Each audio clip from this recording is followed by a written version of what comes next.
286. Ese era el nombre de un procesador Intel, el primer gran procesador Intel de los años 80.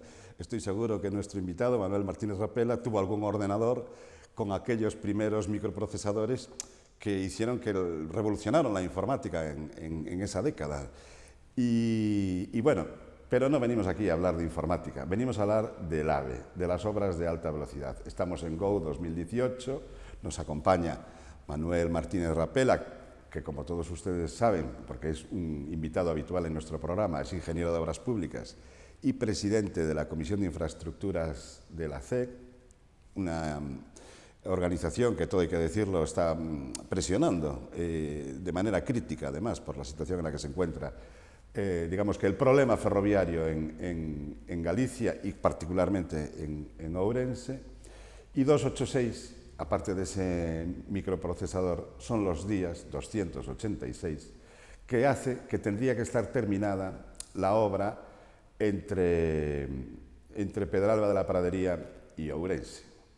Hace 286 días nos lo habían prometido una y otra vez, después de habernos prometido otras muchas cosas. Tendría incluso que estar llegando ya el primer tren en pruebas a la estación de Ourense, pero no se ha cumplido. Vamos a ver en qué situación se encuentran las obras y se lo vamos a presentar en este reportaje. La única novedad reseñable que nos ha dejado el mes de septiembre es que no hay novedades significativas en las obras entre Pedralba de la Pradería y la estación de Ourense-Empalme. Al menos no la novedad que esperábamos, que era la finalización del tendido de la catenaria de acuerdo con el último cronograma manifestado por los técnicos de la DIF. El avance ha sido significativo, ciertamente, pero no al mismo ritmo que en los meses del segundo trimestre. La catenaria todavía no ha entrado en el último tramo de la línea, el corredor de ancho mixto, hasta Ourense, que son 14-15 kilómetros, y en los 2 kilómetros anteriores, en el ramal desde el cambiador de anchos que hay al finalizar el último tramo de la línea de alta velocidad en el término municipal de Taboadela. El pronóstico retrasa varios meses la finalización de esta última parte de las obras, y eso va a poner en una situación muy complicada tanto a la DIF como al Ministerio de Transportes a la hora de explicar que será necesario actualizar la fecha de llegada del AVE a Ourense con un nuevo retraso.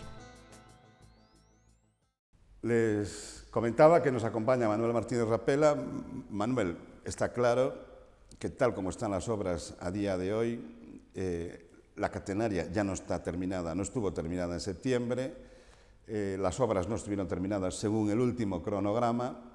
Esto parece indicar que no va a estar terminado en fecha, la fecha que nos prometieron.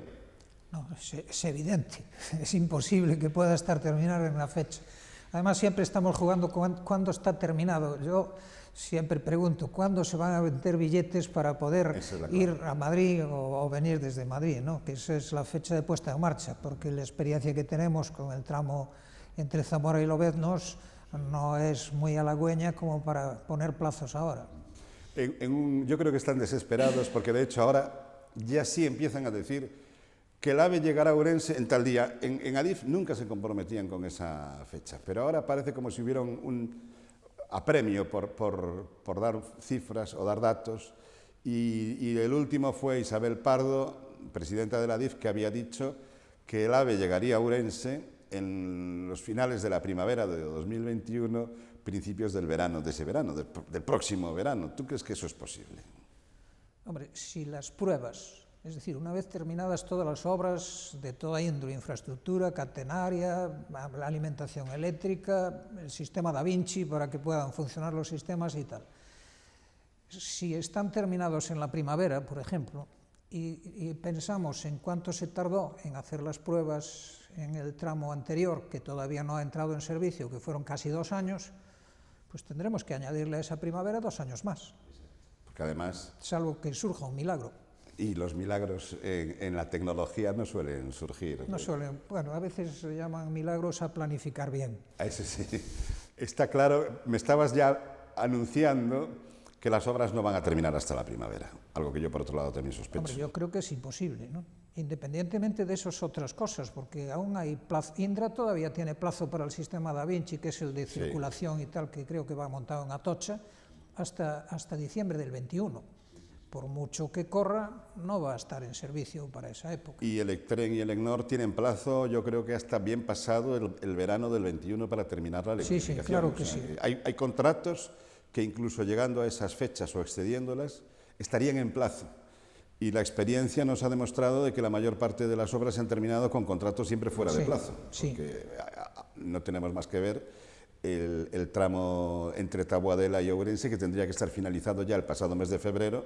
Exacto. Y es uno de los más retrasados. Sí. Esto nos está ocurriendo con toda la frecuencia del mundo. Yo se lo achaco a dos cosas, y a lo mejor me preguntabas eso. Sí. Dos patas tienen los retrasos. Una, presupuesto.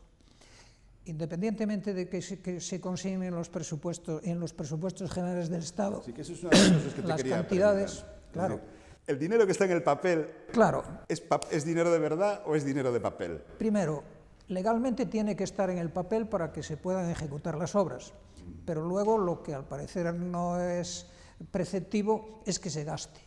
Por ejemplo, en el año 19, el que acaba de pasar, solo se gastaron 6 de cada 10 euros que estaban presupuestados para estos tramos. Por lo tanto, las obras no pueden avanzar si solo avanzan económicamente al 60%. Ahí es donde se van acumulando los retrasos. Luego la otra pata es la planificación. Se planifica de una forma extraña, muy difícil. En una empresa privada sería imposible que pudiese haber rentabilidad planificando tan mal. Una pregunta, Manuel. ¿Tú crees que esa falta de cumplimiento en la ejecución del gasto se debe a falta de tesorería? Es decir, que como no tiene dinero, la administración o el ADIF o quien tenga que pagar, pues no paga certificaciones y entonces pues las obras no avanzan, o es un problema de...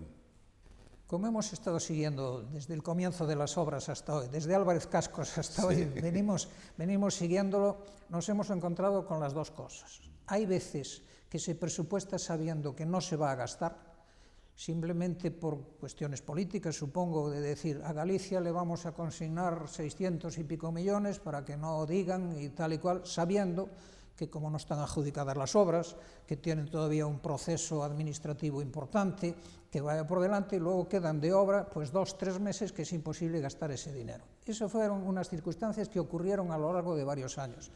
Las otras, ya más recientes, más próximas a nosotros, fue lo contrario. Es decir, que sí consignaban dinero que andaba justito para la obra que había que hacer, pero el déficit del Estado obligaba a que llegaba el mes de septiembre y decir, aquí cortamos. Y las obras las hemos visto paralizadas porque no había dinero. Paralizadas varios años. Sí. Incluso el año pasado, que podía haber estado terminado y no se concluyó. Claro. Hay otro tema que nos interesa, aparte del cumplimiento de las obras, y es el cumplimiento también de los plazos en las pruebas. Es decir, ahora vamos a ofrecerles un pequeño vídeo de cuál es la situación en la que está el tramo Zamora-Pedralba, que teóricamente tendría que haber sido ya inaugurado en la primavera, según había dicho José Luis Ábalos en la Iniesta hace ya un año, que él decía que en la primavera ya ahorraría los 50 minutos a Ourense. Pasó la primavera, entramos en el otoño, pasó septiembre y estamos a la espera de qué va a suceder. Se lo explicamos en este vídeo. Nos acercamos a la mitad del mes de octubre y el cambiador de ancho de Pedralba de la Pradería no recibe todavía el paso de los trenes entre Galicia y Madrid.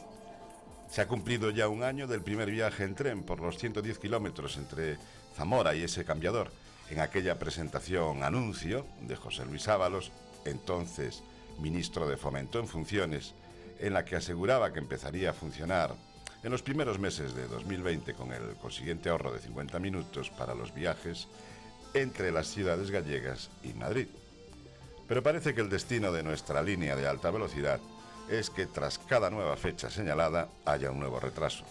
Sucedió con el pronóstico de Ábalos de los 3 primeros meses de 2020 y también con el de la DIF de junio de ese mismo año, que es este año. Por último, parecía que todo iba a estar listo en septiembre y de hecho prácticamente lo estaba, pero el tramo sigue sin entrar en servicio.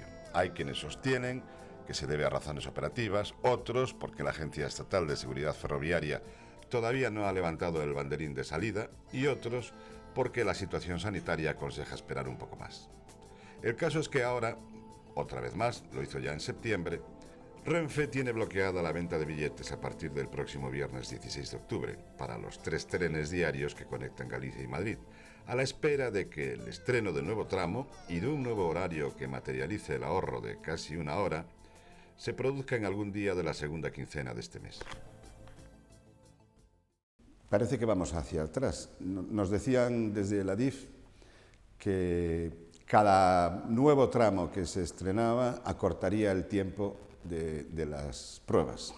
Y lo cierto es que en el AVE a Granada tardaron 18 meses y aquí ya llevamos 22. ¿Qué crees? ¿Que es un problema porque es tan difícil la verificación de una obra que se supone que está hecha al milímetro como para que digan, no, es que es imposible de prever? Es que ni siquiera conocemos que haya habido que hacer rectificaciones, porque podría ser ya en una catástrofe que le ocurrió en alguna ocasión, pues que uno de los puentes dudase de su resistencia, pero no ocurrió en ninguno de los sitios. No hubo que rectificar la vía en ningún otro sitio por alguna circunstancia, mal amolado, cualquier cosa de estas. No, simplemente lo que se tardó fue en hacer pruebas y en darle tal. Yo no lo sé, no puedo explicarme cómo pueden tardar tanto tiempo. Ahí debe ser también una lentitud en el proceso inexplicable. Inexplicable, salvo que...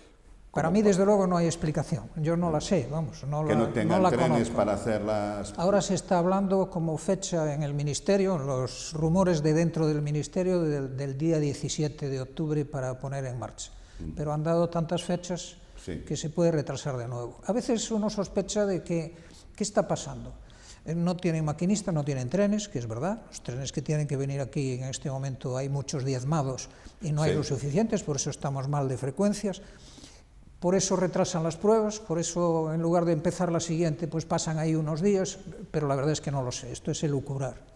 Sí, hace en enero, febrero, marzo, yo había publicado en el periódico una información diciendo de que había una circular interna en el ADIF en el que bloqueaban para hacer pruebas hasta octubre. Y ellos dijeron, no, eso era una cosa solo para curarnos en salud, pero en primavera esto va a estar listo. Pues están sanos, se curaron en salud. Sí, esa es verdad. 22 meses llevamos con eso. Esto nos quiere decir que el siguiente tramo, que es mucho más complejo, va a ser imposible hacerlo antes. Eso es lo que nos parece a los que andamos hurgando en la materia. Parece imposible que pueda estar antes. Lo que sí es cierto es que ese tramo entre Zamora y Pedralba nos va a ahorrar 50 minutos.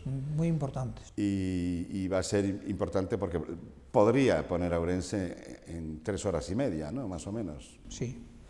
Si se cumplen los horarios que había antes de la pandemia, porque como comentabas tú antes de que empezáramos a grabar el programa, los trenes de ahora están tardando muchísimo más.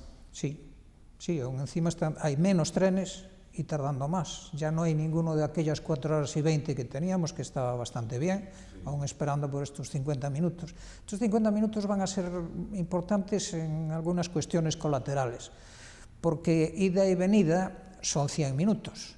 Y eso puede liberar algún tren más para hacer una frecuencia más, porque el problema que tienen por los accidentes que han tenido los trenes, por utilizar los medicalizados que precisamente utilizaron los nuestros, porque son los que les sirven para ir a cualquier sitio, con los 2 anchos y con los 2 sistemas de tracción.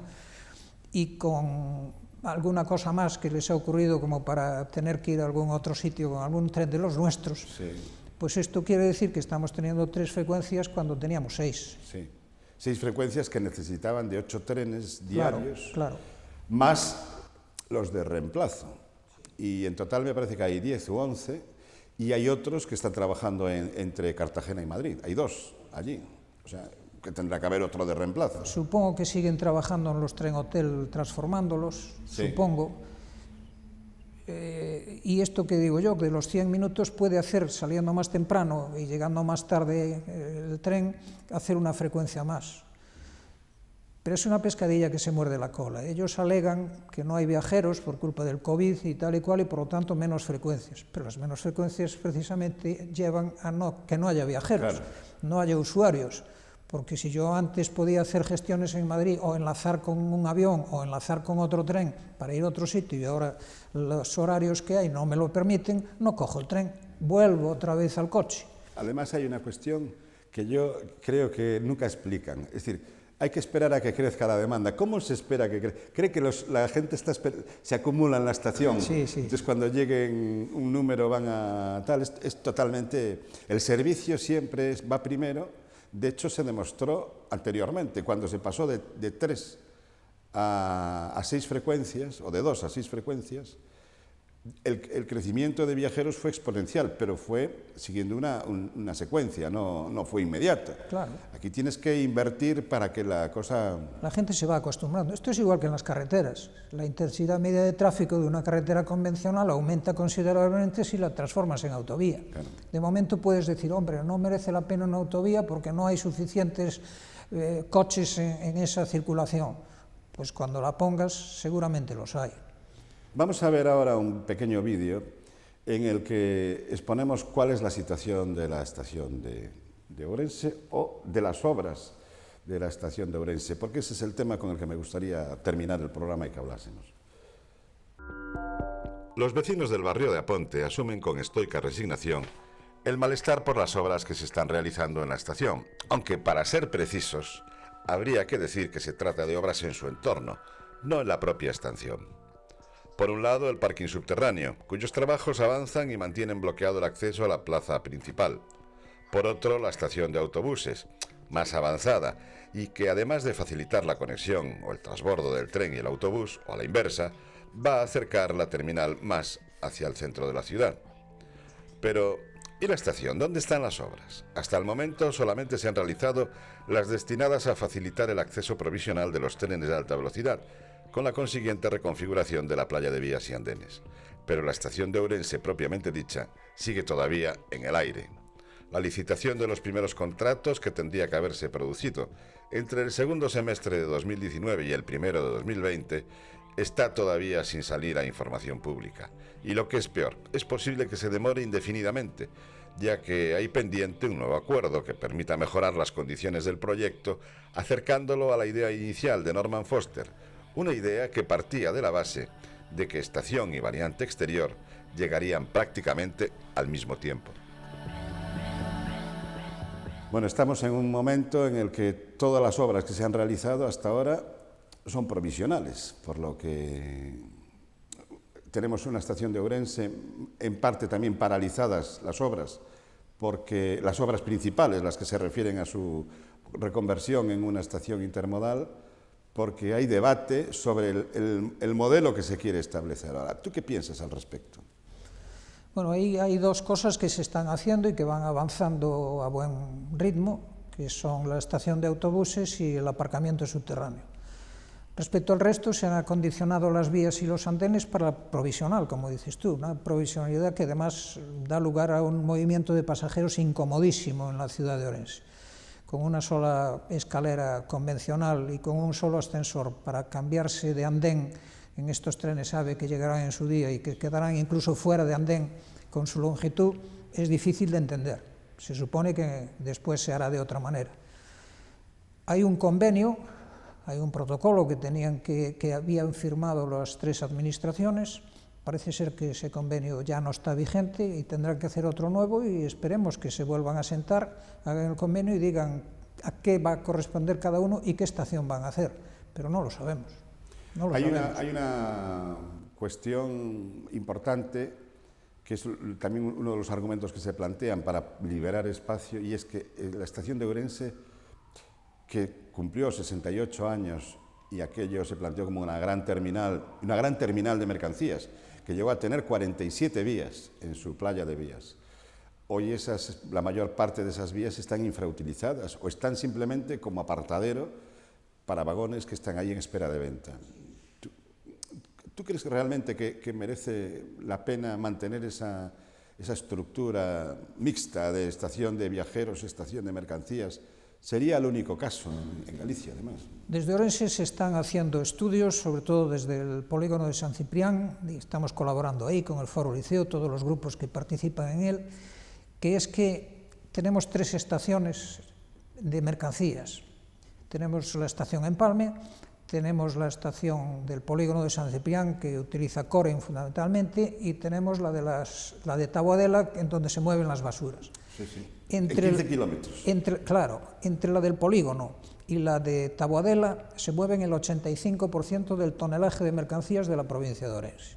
Solo el 15% en la estación, y ocupa una cantidad de espacio enorme que está infrautilizado, pero no se puede ya infrautilizado, que tenía que dejarlo liberado para hacer una verdadera estación y para darle espacio a la ciudad de Ourense.